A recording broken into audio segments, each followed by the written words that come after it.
Hey, how's it going, guys? My name is Polvi, and welcome to my Clue Scroll Ironman series Hound Hunt, where the aim has always been extremely simple. Obtain the bloodhound pet, starting on a fresh level 3 Ironman account.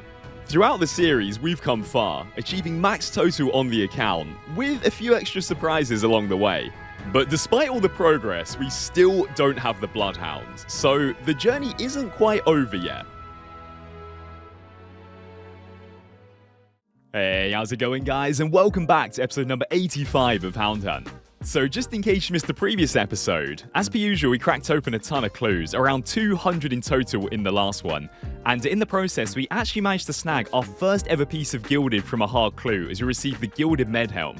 And we also started grinding Slayer in search of the imbued heart. And even though we didn't quite manage to get the heart yet, we did receive a very useful clue item with the exact same drop rate, with that being the Eternal Gem. And finally, even though it wasn't the bloodhound, we did manage to get our first pet in around 6 months as we picked up the Skotos pet. Oh, and also actually, I nearly forgot, but we did actually get a purple from TOB on our first run back in absolutely ages. Unfortunately, it was our second rapier, but to kick off today's episode, I think we are going to start with a bit more TOB, as the scythe is still my dream drop for the account, and obviously TOB is super good for elite clues too. Oh, okay, so it's not mine, and I'm not the MVP either, so I can't be too upset about that one. And he gets himself... Oh my god, he gets himself the scythe. What the hell? Oh man, that is actually the first scythe I've ever seen in about 600 KC, and it goes to this guy on a 416, which means he keeps every single bit of that GP. I can't lie, I'm extremely jealous. Oh, why could that have not been mine? There we go, that is exactly 600 KC at TOB now, and to only have 3 uniques at this stage is absolutely awful, so hopefully our luck does turn around soon. Oh, I guess he's going to open his chest in the lobby instead, and I don't think he's going to be too happy with that one. That is a very stinky pair of chesty legs. Safe to say, I'm not jealous about that one. Let's go, it's mine! Okay, here's what we're going to do. I'm going to close my eyes, I'm going to click on the chest, and if I hear C Engineer's voice on the plugin, that means that I've got something new. Alright, here we go. I heard it. Please be good. No! The Justy face card. Oh man, that is probably the last thing I wanted to see when I opened my eyes there. That is not great. I don't think that's going to get much use. To be fair, and I'm about to cope here, but at least that is a new unique crossed off the log. At least it's that. Alright, so as well as that crummy Justy face card, Verzik has kindly coughed up a couple of elite clues for our master clues as well. So here we go, this is master clue 601. Alright, not too awful for the first one of the episode. There is a lot packed into that clue, nearly 900k GP on that one. Master clue 602 is also, wow, really good. Damn, nearly 900k on that one as well. And more importantly, a master scroll book, which is sick because I'm always out of Watson scrolls. Here's master clue 603, and it's not quite as good as the other ones, but we do get a unique in this one. That's another pair of samurai gloves there. Okay, so I don't know about you guys, but I've heard that if you kill Yuri with the gear required for a clue step, you get some extra luck on the casket. Oh, no way, it worked. What the hell? Well, whoever told me that definitely wasn't lying. There we go, guys. Another piece of Gilded. 2 pieces in 2 episodes there. But this one you can only get from a master clue. That is a pair of Gilded boots. Those look sick, and we don't really have another cool boot slot item for our fashionscape, so those are going to get a lot of use. Wow. Well, we got the Gilded med helm in the last one, and now some Gilded boots in this episode. And I really wouldn't be too upset if this trend continues, and we manage to get a mega rare roll in every episode from now on. But that is our 6th entry into the mega rare log, and our 4th piece of Gilded on the Ironman. Alright, let's see. Are the back-to-back mega rare rolls on the table? Oh, okay, they very well might be. There is another mimic. Man, who am I kidding? Let's see those raw manta rays. I mean, it's not the mantas this time, but that feels like a really empty mimic. I guess that's maybe a double or triple nature room roll there. Ooh, so a little We Do Raids Ironman trio here, and this guy's just snagged himself a purple. Oh, dearie me, more Justy. What is going on recently? I swear that's all I've been seeing. Oh my goodness, another one in my name. Okay, please, I'm begging, do not be another piece of Justy. Alright, I am not going to close my eyes again after the disappointment from last time. Oh my god, yes, the Sangstar, finally. That is crazy. I was so sure that was going to be another piece of Justy there. What a nice surprise that is. And that is an upgrade that I've actually wanted for the longest time, as I'm pretty sure we've been rocking the Toxic Trident for at least 4 years now. So with this shiny new Sang Staff and the Justy Helm that we snagged earlier, it's literally just the Scythe and the Justy chest to go before we've got all the uniques from TOB. And you know what though, guys? In a strange way, and I don't know if this is just me, but I do always feel a little sad when we have to retire one of our former best-in-slot items into the depths of the bank, as this Swampy Trident has really served us well for so long. But at the same time, it is nice to have an upgrade. And speaking of the depths of the bank, luckily we do have plenty of blood runes stored up, ready to charge this bad boy with. So there we go, 20,000 charges should last us quite a while. Damn, check out the fashionscape on this, man. Looking super golden. And you know what, though? It actually takes me back to when we used to dress up in our best fashionscape at the end of every single Hound Hunt episode, if any of you OGs remember that. But either way, here we go. 5 more hard caskets saved up from the Imbued Heart Slayer grind. First up, we get ourselves some lobbies and some blood runes. Not amazing. Next up, Alchemist Central. Rune Shield, Zammy Page, more lobbies, and finally some Guthix D-High boots. Okay, maybe not quite as cool as the golden ones we got earlier, but we'll take it. So all the monsters in the catacombs have kindly blessed us with another 5 dark totems and also 5 more hard caskets. So it's back to Skatizo we go. No crazy drops to report on this time, but we did luckily grab 2 elite clues. And I am really surprised that we haven't had a Dark Claw yet, as we just hit 75 KC and they are only a 1 in 25. And I can't lie, I have been pretty addicted to opening hard clues recently, so even though I am mainly looking for barrage tasks for the Imbued Heart, anytime I do get a Hellhound task while skipping, I am going to do it, as on average in the Wildy, I should get around 5 hard clues per task. Oh no, I forgot to juggle 2 clues before teleporting away. Look at the timers in the bottom left, it's going to be so close. Oh my god, I think we got it. There we go. Oh my god, that must have been literally the tick before they disappeared. That is what I like to see. 15 more hard caskets locked and loaded. So we'll open these, then we'll do the masters afterwards, just in case we get any more. Alright, here we go. 15 hard caskets. Surely one new unique from these. First up, we get Rune Shield. Already got that one, unfortunately. Bandos Page, bit of cash. We got the Alchemist Star Pack in the next one. Ancient Chaps, alright, good value, but we do already have them. Nothing in there, and also nothing in there. 2 types of Firelighters. Not what I'm looking for, I can't lie. Next up, we get more Alka Balls. Hey, there we go. There's our unique. Rune Helm H5, decent. Next up, more Alka Balls, Purple Sweets. Sara Page Rune Axe. Hey, another Master Clue as well, lovely. They are only a 1 in 15, so to be fair, on rate, we were expecting 1 from these caskets, so we'll stick that on the floor. Could get some more, to be fair. Alright, Peaceful Blessing, Blood Runes. We got the Range Starter Pack in that one. Hey, there we go, another one. Red D-High Body G, decent. That is 2 uniques now. And finally, Purple Sweets Alkaballs. Not bad, actually. Pretty decent haul. 1 Master Clue, 2 uniques. Can't complain with that one.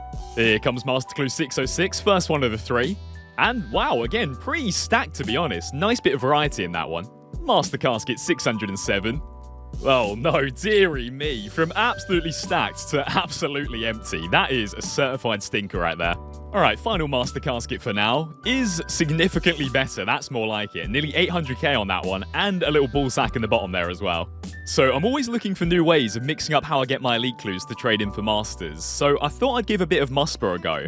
And I actually can't remember the last time I was here, but I know I'm only on 25kc, so I think I'm going to round it up to 50kc and see if we get anything good.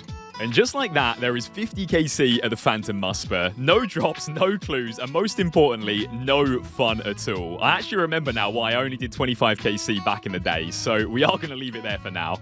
Not an ounce of dopamine to be had at the Muspah, but this big stack of Brimstone keys should hopefully cheer me up a little bit. And even though there is a lot of good loot to be had on an Ironman from this chest, to be honest, we're mainly looking for steel bars here so I can make more cannonballs for Hellhounds, as I really don't want to have to go back to Blast Furnace and smith more steel bars myself. Oh, well, okay, that's not steel bars, but that is our 830th log entry there with the Broken Dragon Haster. Here comes the final key for some rune plate bodies. Okay, pretty good haul, but I was hoping for a few more than 500 steel bars, but I guess it is better than doing Blast Furnace. And to be fair, the Dragon Arrow and the Dart Tips are really, really nice as well, as I am always running low on them. Alright, nearly 11k balls smith there. That should keep me going for a while now. Ooh, okay, another Dust Battle Staff, which means we just hit the Imbued Heart drop table again. But to be fair, that is a lot more common than the Heart, so I can't be too upset.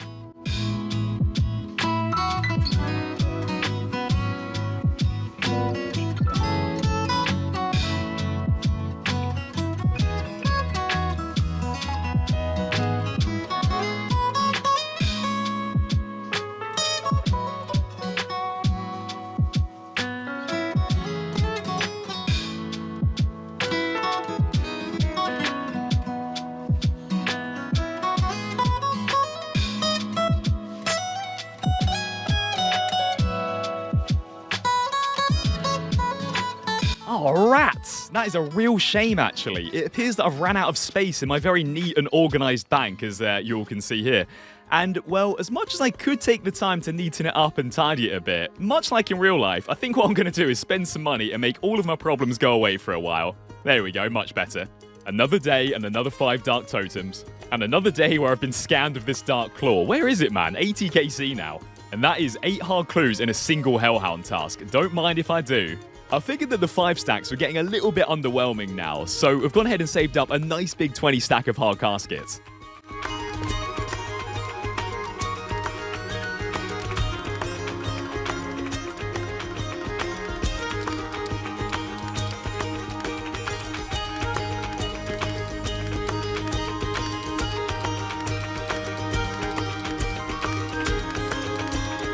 Damn, so I guess even Catherby has its off days. We usually get pretty lucky here, but 1 unique and no masters in 20 hard clues is a little underwhelming by Catherby standards. Whoops, that is actually the first time in ages that I've accidentally fat-fingered open a clue, but luckily nothing too great in that one.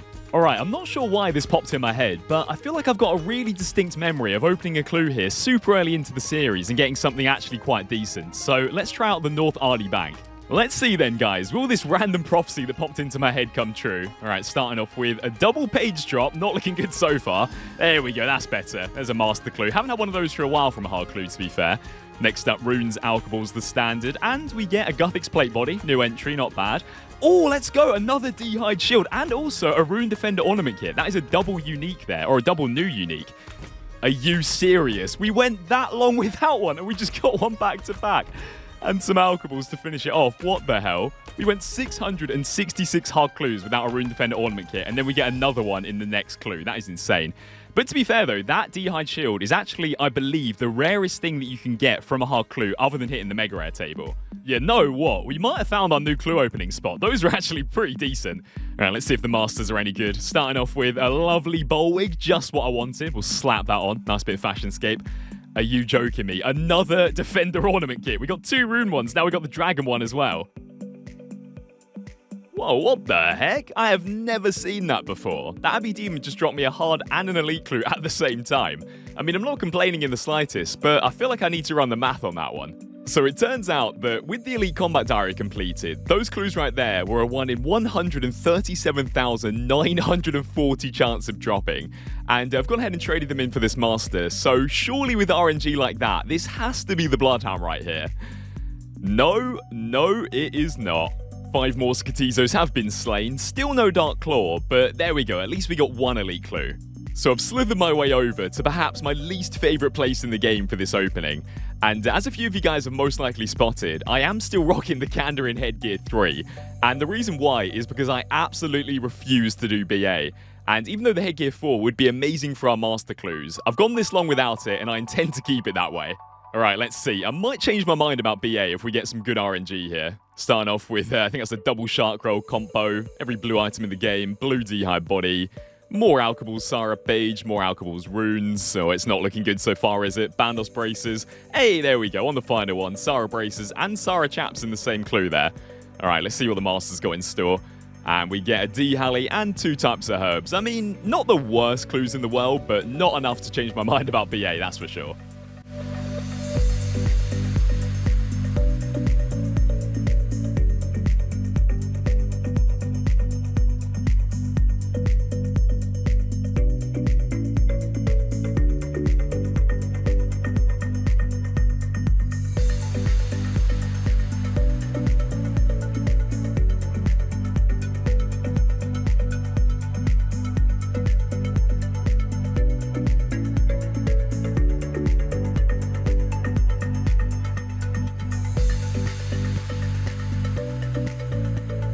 Alright, 5 more hard caskets to go, and then I think that's actually 100 opened in today's episode already. Alright, starting off with some lobbies, some cash, double shark roll in that one. Into, oh, okay, a blue dragon mask, very snazzy, I'll take that. And also a Runehelm H2, nice, back-to-back new uniques there. And a bit of a stinker to finish it off. Alright, let's see, what are we going to get in the master clue? It is another pair of Gloves of Darkness. I swear we get one of those every single episode these days. So this is a bit of a random transition, I know, but I am in dire need of a break from the Slayer grind, so I've decided to revisit my old pal, the Corporeal Beast. And I actually remembered that we did get a Tyrannical Ring a few episodes ago, which is super useful for hitting Dragon Warhammer specs on Corp. So I'm going to do a quick bit of Nightmare Zone to get the points to imbue it. And there we go, Tyrannical Ring has been imbued, so let's go and slay some Corp. Alright, first kill back, 4. Oh my god, I got baited by the loot beam. I mean, it is an elite clue, so I am happy with that. And I think that's actually like a 1 in 200 from here, so pretty damn rare. And the clue that we got from Corp is pretty good, to be fair. That is a very large pile of purple sweets. So the Corp's gone ahead and coughed up another one. And it's actually, again, quite decent. I mean, nothing crazy, but a nice bit of variety. So we're rounding it off at a nice clean 500 Corp KC for some Addy bars. So other than those 2 elite clues, nothing in 50 KC. And I know that I'm still underrate for any sigils, but you can't tell me that's not a depressing looking log for 500 KC. I think we're about 3 times the rate for an elixir now. So I'm sure you're all wondering, well, I'm currently doing a Mountain Troll Slayer task right now, like an absolute noob. And well, the new Slayer boss Araxxor is coming out in a few days' time, and I am very keen to snag this new best in slot melee necklace from it. So I think it's about time that I start stacking up some Slayer points in preparation. And well, I currently have a resounding 0, so I better get a move on. 204 neck drills down and 500 Slayer points in the bag, over 1,500 points saved up already. Oh, okay. That's a really nice surprise. I legitimately didn't know you could get these from the little Hydras. I was really confused about the log pop-up. Well, in that case, it's now just the Hydra's Claw to go before we've green-logged the Alchemical Hydra. Alright, 200 total tasks completed and 3,000 Slayer points saved up, so I'm really hoping that's enough for this new Rancor necklace, as Araxxor does come out tomorrow. It's the next day, and Araxxites are now officially in the game, so let's go ahead and splash some of our Slayer points on extending them straight away. Suquas, no thank you, Mr. Duradel. Oh my goodness, yes, they exist, finally! I've actually done a few burst tasks and even some quick tasks as well to try not to waste too many points, but even still, this one Araxxite task has cost me well over 1,000 Slayer points. So here's a little bit of Polvi lore for you guys. This isn't actually my first time killing Araxxor, and I mean, he did look a little bit different back in 2014 when he was released in RS3, but I have a very distinct memory of remaxing my account with Divination the day before he was released back then. I then killed him on day of release and then quit the next day and then never logged into RS3 again. And there we go, first KC down. This is a lot easier than the RS3 version, I'll tell you that. Ooh, there we go, 3 KC and we snag ourselves an elite clue. Now, I'm not sure about the drop rates yet, but maybe this could become our new clue spider if the drop rate is decent. Ooh, next KC, there's our first log slot. There's the Araxxite Venom Sack. No idea what that is, but I don't think it's anything we're after. Up to 31 KC already, and we bag ourselves some Spider Cave tellies. What? Did you see that? I just got 360 no-scope by Araxxor. Wow, now that was fast. I've been trying to get that now for a while, but with the bludgeon, it's pretty RNG-based. But there we go, there is the coagulated venom for that speedy kill. So if we do ever end up getting the pet, there's the transmog for it. I realised we still had a few hard caskets stashed in the bank from the Slayer grind, so let's have a quick break from the spider. First up, we get ourselves nothing. Next up, nothing. Thirdly, nothing. Nothing in that one either. And finally, nothing. Lovely. Well, back to Araxxor it is then. Ooh, okay. Well, it's nice to finally see something. As you can see, quite a lot of KC has passed since the last clip. And it's not quite the Rancor, but there is the first piece of the new Noxious Halley with the pommel. There's a nice little milestone. That is 80 million strength XP now. Yes, there it is, guys. That is the Araxxite Fang. Oh my god, that is now the new best-in-slot melee necklace secured. And quite a bit underrated as well, as I think it is a 1 in 600. Oh wow, didn't expect that. That is a really sick animation. Fair play to Jagex on that one. But again, similar to the Sang that we snagged from earlier, it is sad to say goodbye to the Amulet of Torture, as we have had some really good memories with this thing. And also, the ornament kit for it is useless too now. But again, as sad as I am to see it go, I am more happy to have the increased stats from the Rancor. Oh, well, that's a nice surprise. I was going to leave Araxxor there, but I thought I'd give the new Rancor a spin and round up to 300 total KC. And, well, there's the second piece of the Noxious Halley now.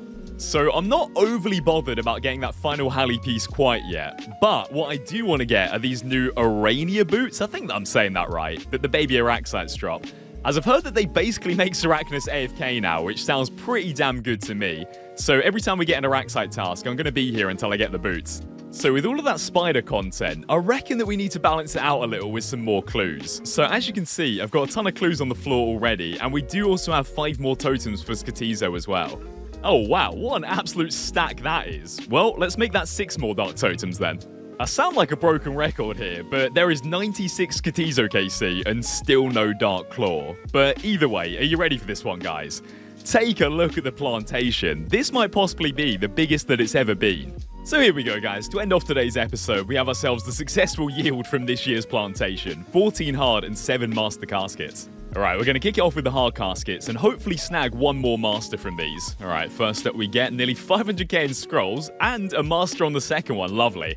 And you know what I'm going to remember to do? We're going to drop it on the floor and we're going to wait 30 seconds before opening any more, which is something that I should be doing every single time this happens, but I always forget.